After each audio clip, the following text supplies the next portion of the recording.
এইখানে গরু হইলো দেশি গরু, আর ওইগুলো হইলো তো ফার্মের গরু।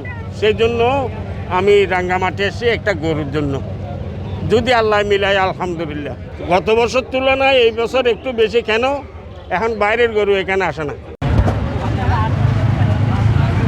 গতবারের তুলনায় এবারে আমি বলবো গরু অনুযায়ী গরুর দামটা সাশ্রয় আছে।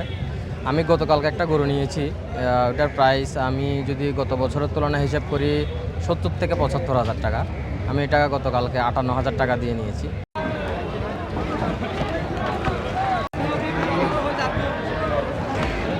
এই জন্য আমরা প্রতি বছরই আলহামদুলিল্লাহ পাহাড়ি গরু কিনি, এবছরও কিনলাম, আল্লাহ মিলাইছে, এখন এইমাত্র নিলাম। না আলহামদুলিল্লাহ গত বছরের তুলনায় এবছর অনেকই মানে গরুর দাম মোটামুটি সন্তোষজনক। গত বছর অনেক তফাৎ, গত বছরের সাথে এবছর অনেক তফাৎ। আলহামদুলিল্লাহ এবছর গরুর দাম বেশি চাইতেছে না।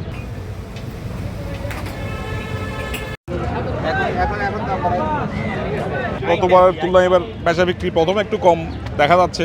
তার মূল কারণটা হচ্ছে সম্ভবত বৃষ্টি। প্রচুর বৃষ্টির কারণে মানুষ তো আসলে কেনাকাটা করার সেই পরিবেশটা নাই। আজকে তো রৌদ্র দেখা যাচ্ছে, নিশ্চয়ই এখন বেচা বিক্রি হবে, কাস্টমাররাও আসবে।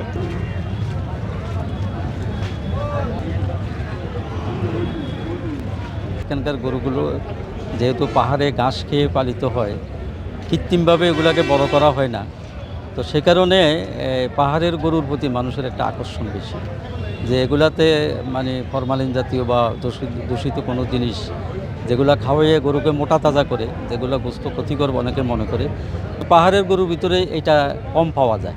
মাইনি থেকে আমি 36টা গরু নিয়ে আসছি, মোটামুটি দাম ঠিক আছে, দেশি জাতের গরু।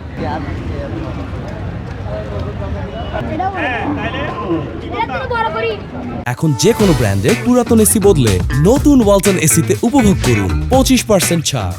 গত বছর থেকে এবছর প্রচুর কম গরুর দাম। গরু এখানে রাঙামাটি শহরে বহুত প্রচুর দাম গরু কিন্তু দাম কম।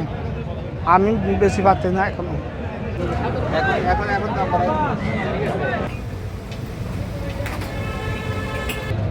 আমি মাইনের থেকে আসছি, 24টা গরু আনছি, 10টা আছে, 14টা বিক্রি হয়েছে। প্রত্যেক গরুতে 2-4-5 হাজার টাকা ধরা।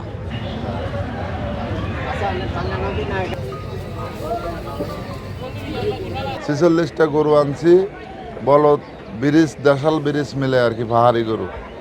65 থেকে 1,80,000 পর্যন্ত গরু আনছি আমি। সবগুলো বিক্রি করা শেষ, আর মাত্র 6-7টা আছে।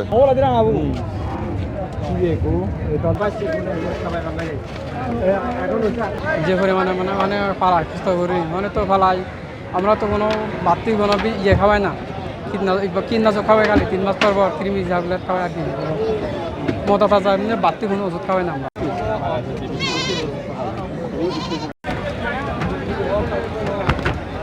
এখান থেকে চট্টগ্রাম যায়, রানীরহাট যায়, রাউজান যায়, বিভিন্ন বাংলাদেশের যত প্রান্তে আছে রাঙামাটির গরুগুলো এখান থেকে চলে যায়। সবচেয়ে বেশি মাঝারি গরুগুলো চাহিদা বেশি। মাঝারিগুলো বলতে মনে করেন মাঝারিগুলোর চাহিদা বেশি, দামও কম। 68,865টা আমাদের রেডি আছে, আর আমাদের রাঙ্গামাটি জেলায় চাহিদা হচ্ছে 62,882টি গবাদি পশু চাহিদা, আর আমাদের উদ্বৃত্ত আছে হলো 5,983টি। এর পাশাপাশি আমাদের 19টা হাট, যে জেলায় 19টা হাট বসবে, এই হাটে আমাদের 19টা মেডিকেল টিম থাকবে এবং 2টা আমাদের মনিটরিং টিম থাকবে। আর প্রত্যেকটা মেডিকেল টিমে আমাদের উপসহকারী প্রাণী সম্পদ কর্মকর্তা থাকবে, আর জেলায় আমাদের 2জন ভেটেরিনারি সার্জন দ্বারা আমরা যে পশুর হাটগুলো আমরা চিকিৎসার ব্যবস্থা, পরামর্শের ব্যবস্থা, সেবার ব্যবস্থা করব।